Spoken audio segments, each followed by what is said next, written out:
किसी गांव में बारिश के चलते बहुत ज्यादा बाढ़ आती है। धीरे धीरे समय के साथ बाढ़ का पानी चला जाता है और सारी परिस्थिति पहले जैसी सामान्य हो जाती है। गांव में मुखिया सभी लोगों को बुलाते हैं। तो गांव वालों, हम सभी को पता है कि इस बार की बारिश के कारण गांव में कितनी बड़ी बाढ़ आ गई थी और हम सभी को इस बाढ़ में अपना सारा कुछ गंवाना पड़ा है और कई सारे लोग जिन्हें तैरना नहीं आता था वो भी इस बाढ़ के साथ चले गए और ये बाढ़ की परिस्थिति आगे जाकर भी इस गांव के साथ हो सकती है। तो इसलिए मैं इस गांव का मुखिया होने के नाते सभी को ये विनती करता हूं कि सभी लोग गांव में जल्द से जल्द तैराकी सीख लें। हाँ मुखिया जी, आपकी बात बिल्कुल सही है। तैरना तो सभी को आना चाहिए।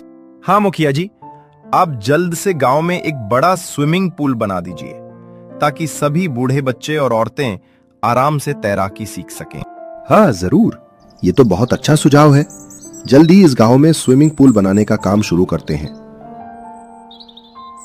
कई दिन ऐसे ही गुजर जाते हैं।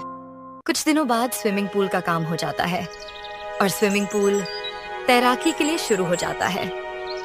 पर बात ये थी कि कोई भी उस स्विमिंग पूल में तैरने के लिए आगे नहीं आ रहा था।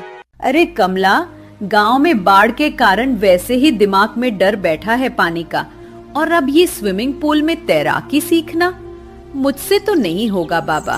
हाँ, और ऊपर से हमारे बच्चे इस पानी में डूब गए तो नहीं बाबा, सोचकर ही डर लग रहा है। माँ, मुझे इस पानी से बहुत डर लग रहा है। मैं स्विमिंग पूल में कैसे तैरना सीखूंगा?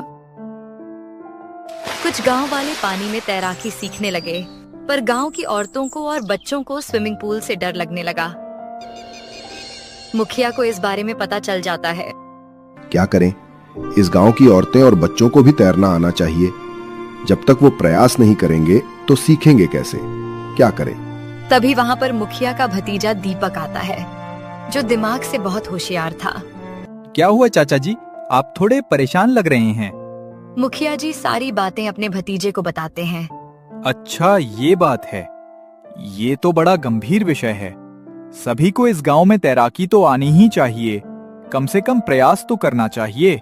हाँ दीपक, पर अब लोगों को तैराकी कैसे सिखाएं जब तक वो राजी न हो सीखने के लिए? चाचा जी आप चिंता न करें, मुझे कल तक वक्त दीजिए, मैं कुछ न कुछ जरूर सोच लूंगा। ऐसे कहकर दीपक वहाँ से चला जाता है। अगले दिन दीपक मुखिया के पास वापस आता है। नमस्ते चाचा जी। नमस्ते दीपक, बोलो, कुछ सोच लिया? हाँ चाचा जी, मैंने एक उपाय तो ढूंढ लिया है, पर इसमें जरा खर्चा आ सकता है। अरे दीपक, तुम खर्चे की चिंता मत करो।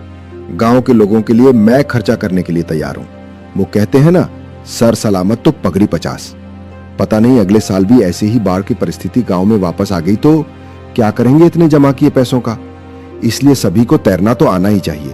तो ठीक है चाचा जी, सुनो, हम गांव के नदी किनारे एक दुकान लगाएंगे जिसमें हम लोगों को मुफ्त में बढ़िया स्वादिष्ट चिकन बिरयानी खिलाएंगे।